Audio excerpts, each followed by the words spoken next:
My name is Randy James. I'm the owner of the Williamson County Recycling Center. I've been here since 2008. So we're sort of on a mission here in Williamson County. Through the years, we've seen that source separated material works best for us. And so that's why we combined a few Apollos in with our TR250 so we could reach these numbers. Let's say you've got 7 bunkers with 7 different materials.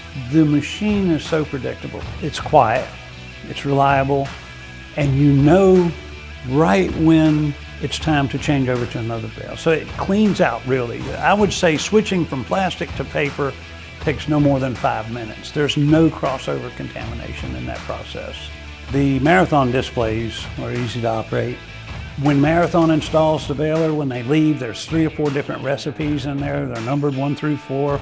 So if you're running cardboard, you pick number 3 and it has the right compression at the right spot, makes the right size bale. They even ask you what weight you want, and you set up to wait for it. When a new employee starts here, if I want them to be able to operate that baler, that process is usually about 10 minutes. Since 2014, I would say we've had 2 days of downtime with our Marathon balers, and Marathon was on the spot. Their service department is great, and that's why we stick with them.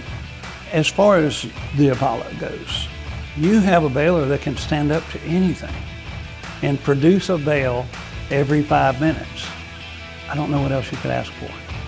And it fits in a very small space. It's easy to deploy.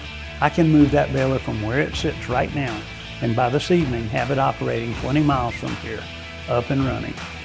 I could not imagine owning anything but a Marathon baler, with all sincerity.